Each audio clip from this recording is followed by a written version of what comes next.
বাংলাদেশের অধিকাংশ মানুষের মনে জল্পনা কল্পনা এদেশে পরিপূর্ণ কোনো ইসলামিক দল আছে কিনা। একটা পরিপূর্ণ ইসলামিক দলের বৈশিষ্ট্য থাকে পাঁচটা। ভাই আমার মনোযোগ দিয়ে শুনুন, পাঁচটা বৈশিষ্ট্য যাদের মধ্যে থাকবে, যেই দলের মধ্যে পাবেন নিশ্চিত সেটা ইসলামিক দল। প্রথম নাম্বার বৈশিষ্ট্য হলো দাওয়াত ইলাল্লাহ, যেই দল মানুষদেরকে আল্লাহর দিকে আহ্বান করবে।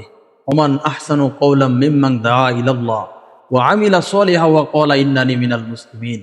আরেক জায়গায় আল্লাহ তাআলা বলছেন, উদউ ইলা সাবিলি রাব্বিকা বিল হিকমা ওয়াল মাউইযাতিল হাসানা ওয়াজাদিলহুম বিল্লাতী হিয়া আহসান ইলা আখিরিল আয়াত।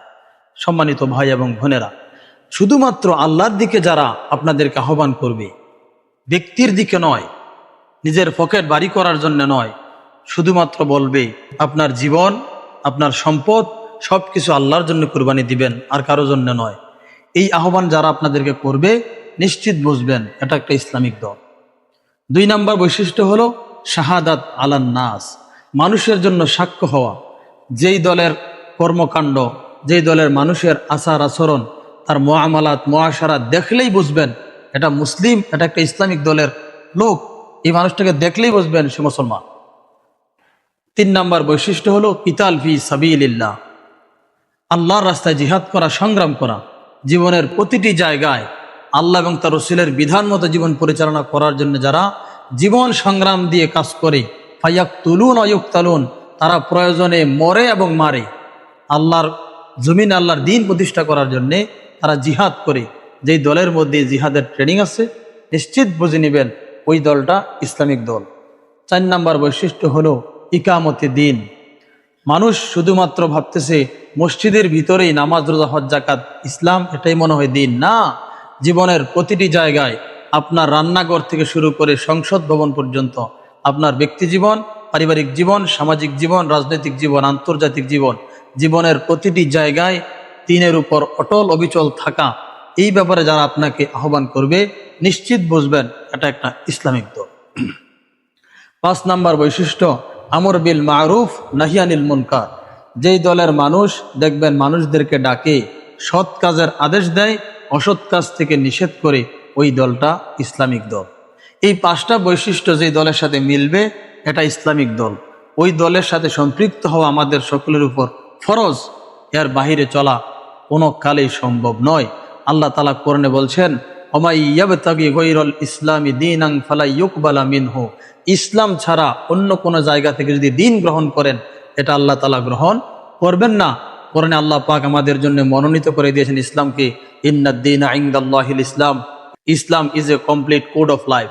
ইসলাম একটা পরিপূর্ণ জীবন ব্যবস্থা।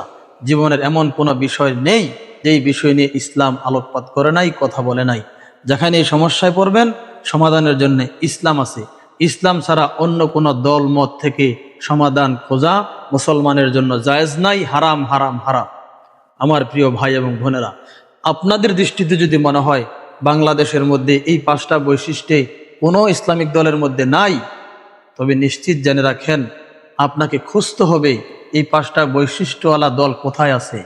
যদি কোথাও না থাকে, নিজেদেরকে দায়িত্ব নিতে হবে ইসলামী আন্দোলন করার জন্য, নিজেদেরকে দায়িত্ব নিতে হবে আল্লাহর জমিনে আল্লাহর দ্বীনকে বিজয় করার জন্য। কেননা আল্লাহ পাক কোরআনে বলছেন, ওয়ালতাকুম মিনকুম উম্মাতুন ইয়াদউনা ইলাল খায়র ওয়া ইয়া'মুরুনা বিল মা'রুফ ওয়া ইয়ানহাউনা আনিল মুনকার ওয়া উলাইকা হুমুল মুফলিহুন। তোমাদের মধ্যে এমন একটা দল থাকা প্রয়োজন যারা মানুষদেরকে কল্যাণের দিকে ডাকবে, যারা মানুষদেরকে সৎ কাজে আদেশ দিবে, যারা মানুষদেরকে অসৎ কাজ থেকে নিষেধ করবে। আর এটাই হলো একমাত্র সফলতার মাপকাঠি, সফলতার রাস্তা। এর বাহিরে চলার মতন ক্ষমতা আমাদের কারোর নাই। প্রিয় ভাই এবং বন্ধুগণ, বিরোধিতা করার জন্য নয়, নিজেকে সংশোধন করার জন্য হলেও ইসলামের ছায়া তুলে চলে আসুন। মানব রচিত যেই দল, যেই মত আছে, এগুলোকে লাথি মেরে বঙ্গোপসাগরে ফেলে দেন। আল্লাহর জমিন, আল্লাহর দ্বীনকে বাস্তবায়ন করার জন্য সংগ্রাম করেন। প্রিয় ভাই আমার, কবর গেলে যে তিনটা প্রশ্ন করবে এর মধ্যে একটা প্রশ্ন আছে, মান দীনুকা, তোমার ধর্ম কি ছিল, তোমার দল কি ছিল, দুনিয়ায় থাকা অবস্থায় তুমি কোন দলের কর্মী ছিলা, কি পরিচয় দিবেন। সারা জীবন যদি তাগুতি শক্তির গোলামি করে যান, কবরে গিয়ে বলতে পারবেন যে আমার দিন, আমার দল ছিল ইসলাম? পারবেন না। অতএব ভাই আমার, উদারত আহ্বান, আসুন কোরআনের ছায়া তোলে, আসুন রাসূলের জীবন আদর্শের মাঝে কল্যাণ এখানেই আছে। আল্লাহ পাক আমাদের সকলকে হেফাজত করুক, হেদায়েতের নূর দান করুক। ওমা আলাইনা ইল্লাল বালাদ। আসসালামু আলাইকুম ওয়া রাহমাতুল্লাহি ওয়া বারাকাতুহু।